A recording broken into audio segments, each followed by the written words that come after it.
So it was the 119th episode, and I still didn't know what I was going to do, but I started thinking about driving around with my dad when I was a little kid and listening to Meatloaf, Steve Miller Band. That's taste. Bob That's Seger. Bob Seger was the big one, honestly. A little Steely Dan in there. That's right. A little Class. And just driving around. It was a Fiat. A Fiat. It's like a really busted. Like it was. I was like, Dad, what color was the Fiat? He was like, rust. It was rust color. The library was my space, and there was just so much. To the Harbor Grace excursion with the boys to have a time.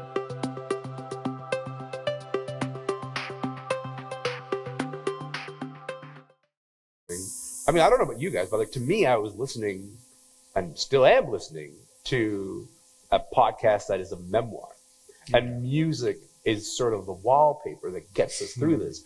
Did you realize you were writing a memoir when you started this? I did not. I absolutely did.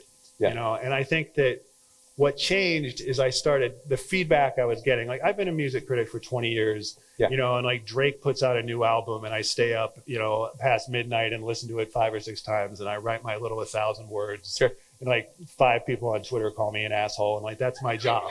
That's what feedback is. And then we all go home. You know? Yeah, and we all go home. Yeah.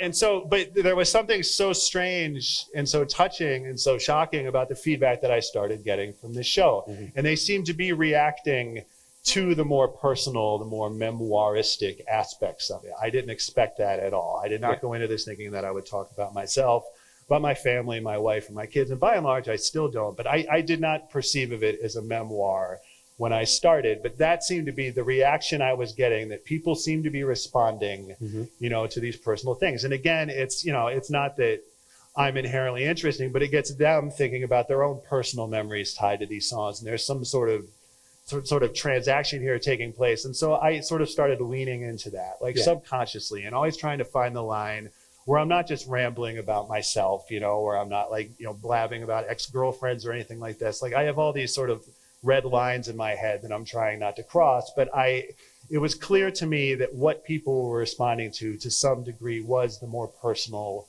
stories. And I just tried to find a way to do that was never gratuitous, you know, and then I wrote 10,000 words about Pandora, which is the definition of gratuitous. We were talking yesterday and I was like, Rob, you were writing 7,000 words a week. And he was like, no, it was 10. Which, like, as an editor, first of all, a book. I am the worst person who ever walked it. Yeah, you're a threat to editors. I am. You know, first of all, you guys should know, like, an average book length is 70,000 words. This man was writing a book length every 7 weeks. That's nuts. That's insane. I had 750,000 words of source material when I came to the book. That's 10 books. I don't know how you got that down to 1. But the thing that I'm curious about is that at a certain point, and I mean this as a compliment, I promise. But at a certain moment, someone said, let's enable this man. At a certain point, someone said, let him cook, right? And I'm curious about that transition because there must have been a negotiation to say, I'm going to put more of myself in the show. And someone goes, yeah, put more of yourself in the show. So talk, not in that way, probably, but describe that process as the thing was picking up steam, and you're like, this needs more of me, actually, in order for it to fly. Here's where living in Ohio really pays off. Because no one is coming to get me, right? They can't stop you. They can't stop me. Exactly. I've been working this whole time with my editor, Justin Sales, who is a wonderful person, writer, editor, podcaster now. And he gets really mad because people on Twitter yell at him for not letting me cook. And I'm like, I am letting him cook.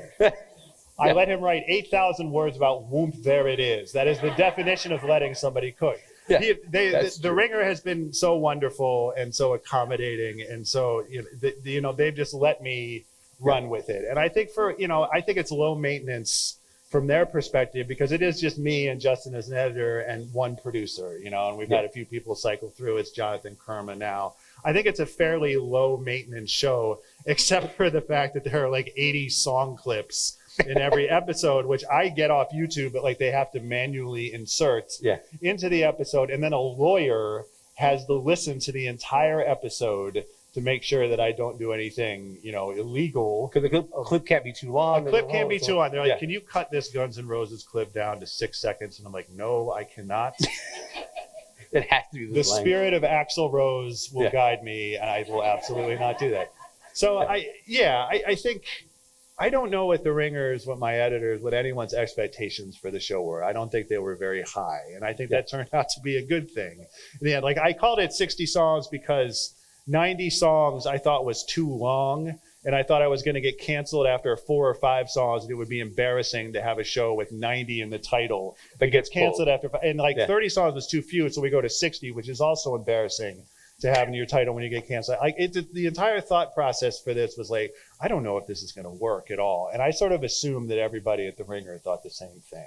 Yeah. And I think that by the time the show became whatever it has become, it was too late. And also I was in Ohio, and so I just no one's gonna fly. I just shut my laptop and I just fall off the face of the earth.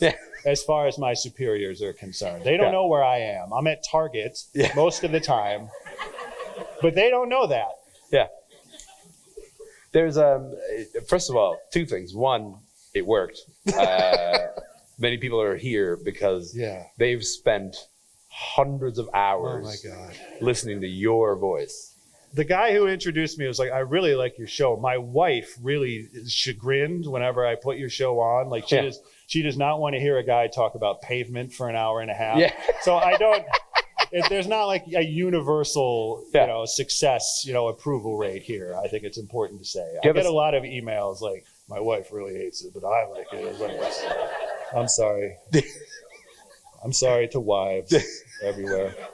Sorry to wives. I listen. Is there a moment, an episode you remember where you kind of go like, oh, we've crossed the threshold. Like this show is now something else, or did it really just kind of feel like just like a big old snowball, and you don't really know when it becomes what it became? It was a lot of snowballing. The Tom Petty episode, which was pretty Good to be king. It was, yes, and that was 59.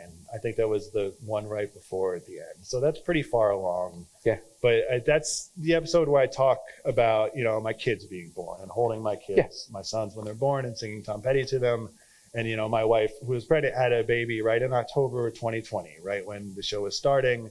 Everybody turned out all right, but there was a lot of complications in the hospital, a lot of scariness. Like I talked about all of that. And that's by far, I think, even overall, everything that came later, the most personal that I've ever gotten. Yeah. And just the response that I got from that, just these emails that I would read in the dead of night, and tear up, just people telling me their own stories about births and about, some people, some really tragic stuff, and that's overwhelming for me, right? Because again, it's like I'm a music critic, and it's just it's most of the time you're just on Twitter, arguing about Taylor Swift or whatever, to suddenly be in this position of having these very personal conversations with strangers, over email, over DM. Yeah. I feel such a sense of responsibility, and just a gratitude to people for sharing those stories with me. Mm-hmm. And so the Tom Petty episode is definitely, the most personal I ever got, but I think that was the point, if not before then, where I really realized that like what people are reacting to in this show is, the personal stuff, and I think you have to be careful. I have to be careful about not overdoing that, not overindulging in it. Sure. But that's one I do go back to. Yeah. Let me ask you about the 90s for a moment. I'm interested in the 90s as a construct because I think like time tends to give you a bit of lucidity. Time tends to give you a bit of, I think some clarity comes with time, but also some flattening comes with time. Like sure. when people sort of talk about the 80s, they go like, I don't know, big hair and excess. Everything was way too big. When people talk about the 90s, what are the ideas that have endured, you think? I always go back to like, you can buy a Nirvana t-shirt in Target right now. Like that's one way to sort of summarize the 90s. Right? Like what's a story we tell about the 90s? What is a story that we talk about it compared to now, like politically, socially, like as it's a time of relative peace, right? Mm-hmm. And there's like a huge privilege even putting it like that, right? But like it feels like a halcyon, idyllic era where we really didn't have to worry about anything. And like while that is bullshit, I think that's the part of the flattening that you're talking about, right? Yeah. It looks like it was a simple time, but it really wasn't, not for everybody. And I think there's something to the fact that it was the last decade before the internet. I keep returning to the fact that the 90s, and I try and filter out the fact that I was in high school and college in the 90s. Like, I have a very special personal connection to it, but the 90s, I think, feels more distinct than the 2000s or the 2010s because of the internet, because the internet just sort of atomized everything. And there's just this idea, maybe this fake idea of the monoculture, right? The idea that like there were 3 TV stations plus Fox, everyone was listening to Thriller, everybody was seeing Raiders of the Lost Ark at the movie. Like we all used to be watching, listening to, thinking the same things. And like, that's false as well. But like just the idea of Spotify existing, when I was a kid, the fact that I could put Angel by Aerosmith into my phone right now on stage and listen to it, like that would have been awesome. I wish you would. When I couldn't, the idea that like my children have access basically to all the music ever made is just shocking to me. And the fact that they don't want to listen to any of it and they just want to.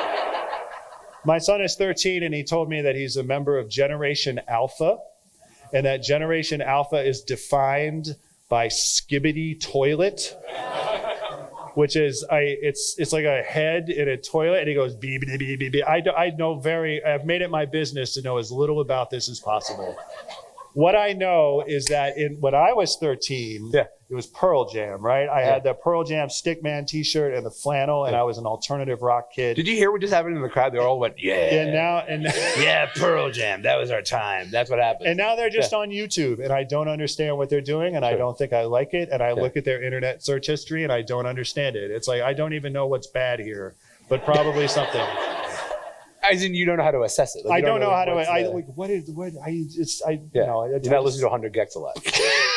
It all sounds kind of like 100 gex, actually. It's like, oh, this is hyper pop. Yeah. I get it. Like, is this hyper pop, son? He's like, I don't know what you're talking about. Yeah, not that married to genres, are they? Listen, we joke about the Tragically Hip. I mean, I don't joke about the Tragically Hip.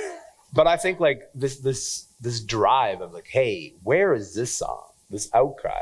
Yes. In many ways, it's sort of based on being like, hey, when you don't do the song, what you're missing is like this giant world I was a part of, right? Yes. Or you're missing like this like universe that this song tends to signify. An entire continent. Yeah. Really. You not doing better than Ezra, that's crazy. That's crazy. But that's neither here nor there. Thank you. Stone Temple Pilots. That's crazy. They haunt me. Well, so this is what I was going to say. Like, do you have are there any regrets? Are there any regrets? Yeah. Regrets is a big word. It is a big word. Yeah. It doesn't need to be that dramatic, But are there any regrets? I think Stone Temple Pilots and Tragically Hip are the really big ones. You're just playing the room. I'm pandering to Canada. You're playing the room. Don't fall for it. He's lying to you.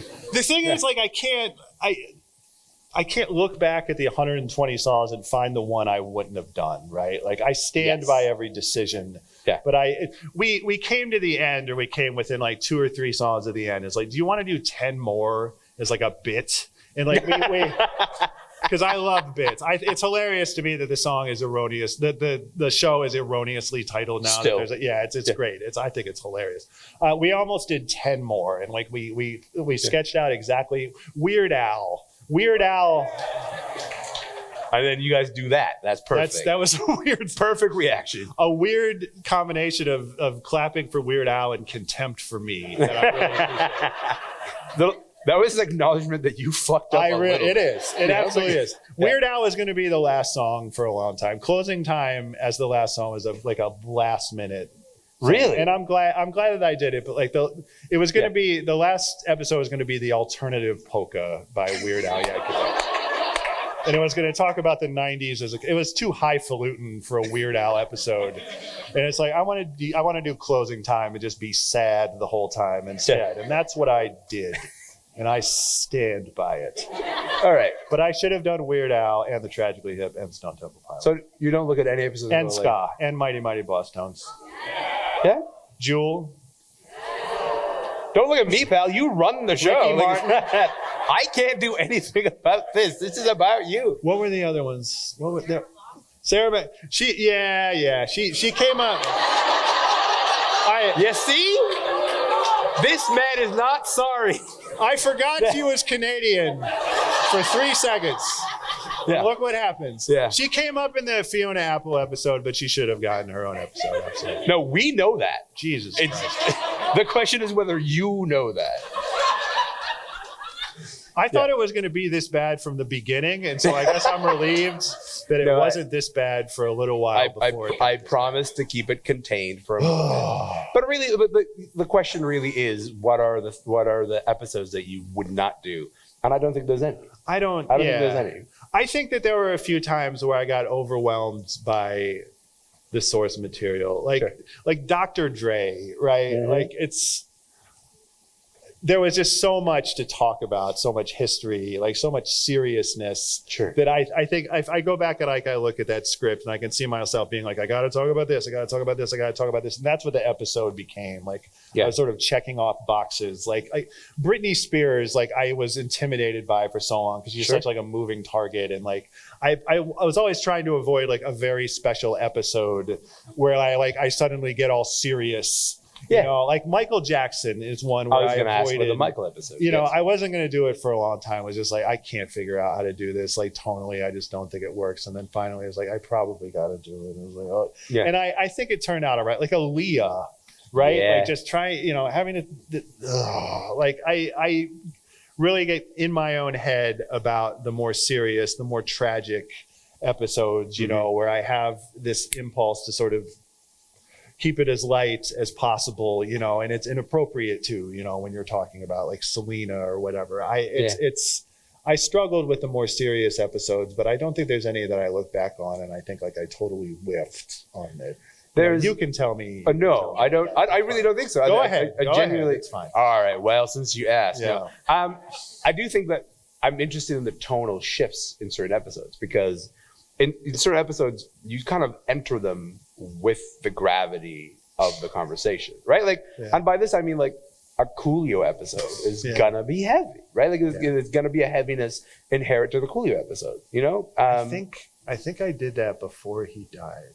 Okay, I was gonna ask you about that. I think that I did. Sure. Sinead O'Connor. Yeah. I have this memory, like, what did my cat, we got a kitten and the kitten ate something and I had to take the kitten to like an emergency care veterinarian office. And it was during COVID time. And so I had to sit in my car while they dislodged whatever it was. And I had to read Sinead O'Connor's memoir sitting in my car in the parking lot of an emergency care vet. It was one of the worst experiences overall of mine.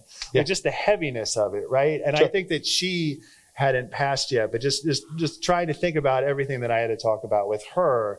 You know, it's like the Prince of it all, right? Like just the confrontation she had with Prince. It's like, I don't know how to do this in like the whimsical, you know, fun-loving style that I think this show works best in, you know? And so I just try and pick my way, you know, to some sort of middle ground between honoring the seriousness of it without, you know, succumbing to it entirely.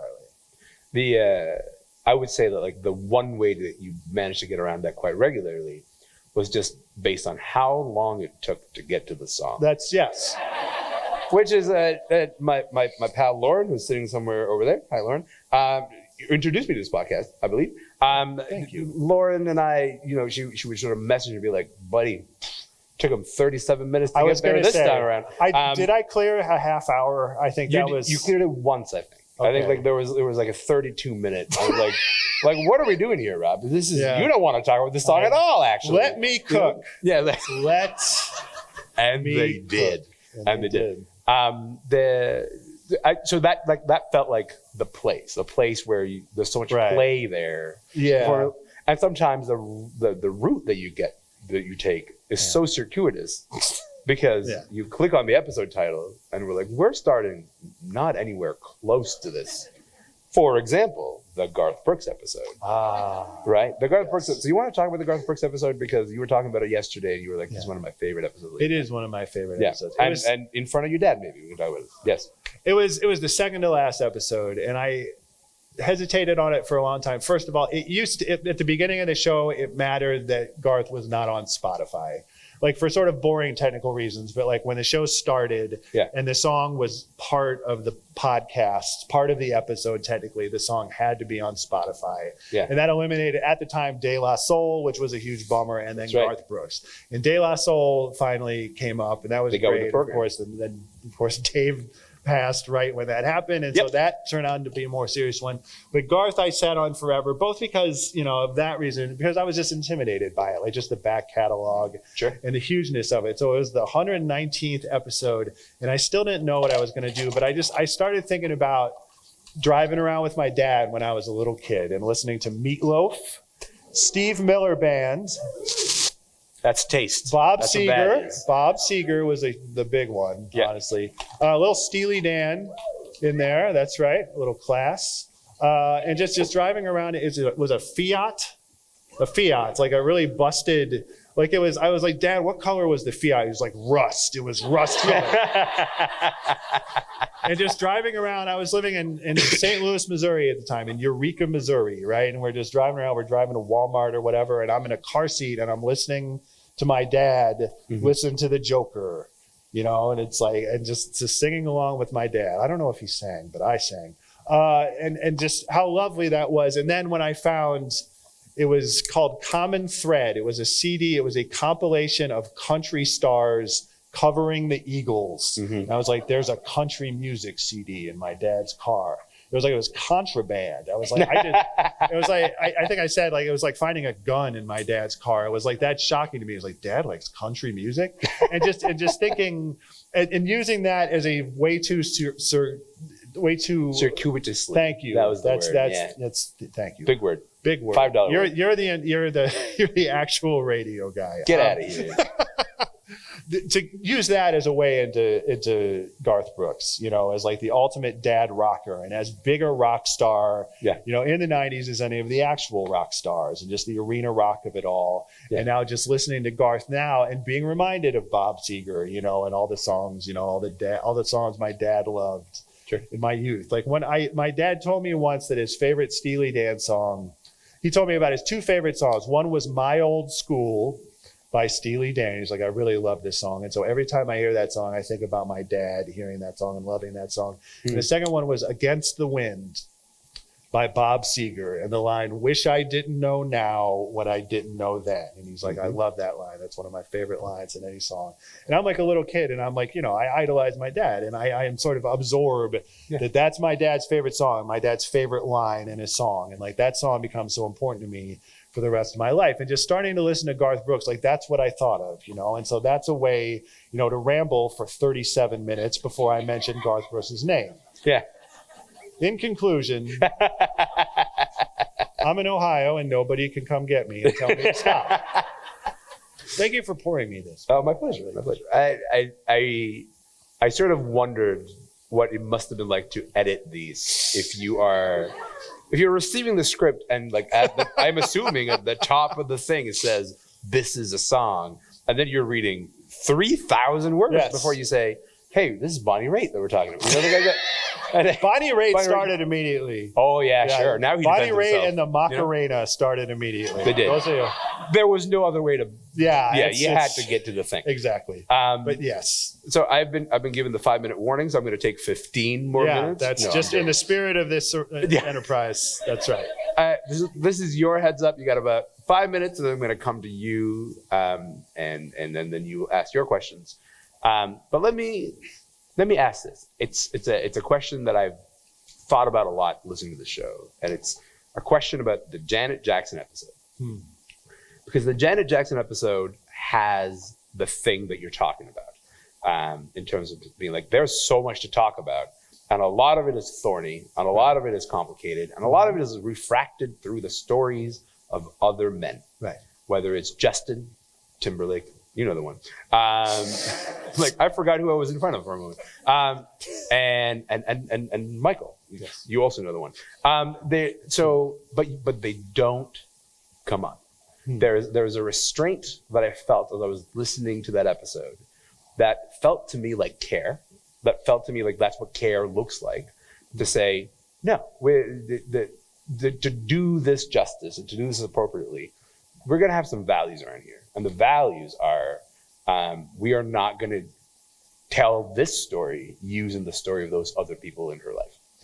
Talk a little bit about the values that guided the show, because there must have been sort of a set of guidelines that made you, make those choices. That's really kind of you to say. Yeah. That feels really good to hear. I tried to be careful about that stuff. And I loved Janet Jackson. I loved her since, the 80s, right? Like, I think I talked in that episode about MTV, and how MTV was so important to me as a little kid. And she was just larger than life, in the Black Cat video. And just, I thought she was a superstar. She was a superstar. And just trying to honor that and trying not to go immediately, to the tragedies, the Dixie Chicks, the Chicks would be another example of this, right? Like, I want to tell this story without getting into, George W. Bush at all, talk about how huge they were in the 90s, and how just trying to keep that part out of it. Like, it's a lot of episodes started like that. Like, what do I want to avoid? What do I want to steer away from? I always want to celebrate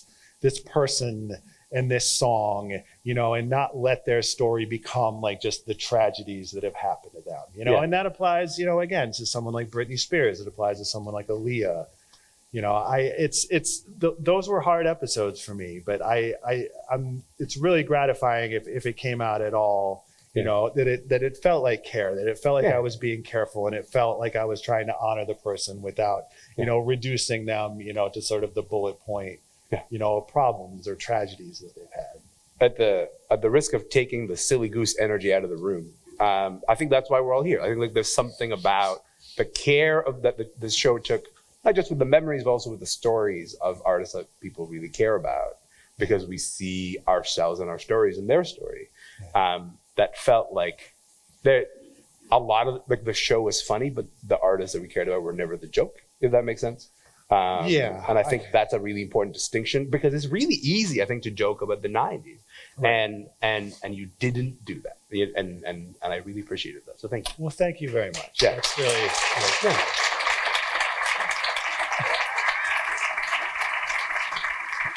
I don't regret this. It's not a regret exactly. Oh, here we go. But I will say that I receive angry emails to this day about the night swimming episode of the show. That person just raised her arms in the air. You certainly emailed him, I'm assuming, because you're like, yes. Oh, it was you. Yeah. Okay. Yeah. All right. It was pretty early on. It was in like the 30s or 40s. And I had been thinking for a while, I want to do one episode where the guest hates the song. I think that would be funny. For some reason, this guy, Jay Caspian, he's a wonderful writer, obviously, podcaster. Like this is not his fault. He did great. He did exactly what I wanted him to do. I just knew from his Twitter that he hated Night Swimming by R.E.M. Specifically, it was a very specific grievance that was fascinating to me. And I love R.E.M. I love Night Swimming. And I knew that episode, from my part of that episode, would be super florid.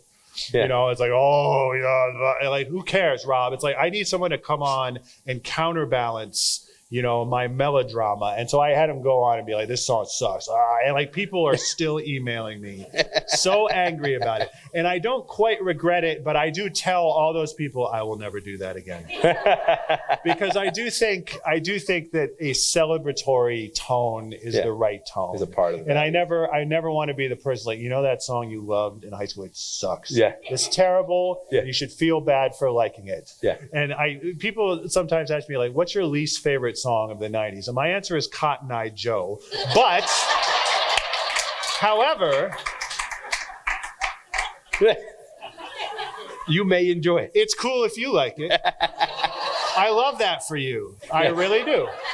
He doesn't mean it.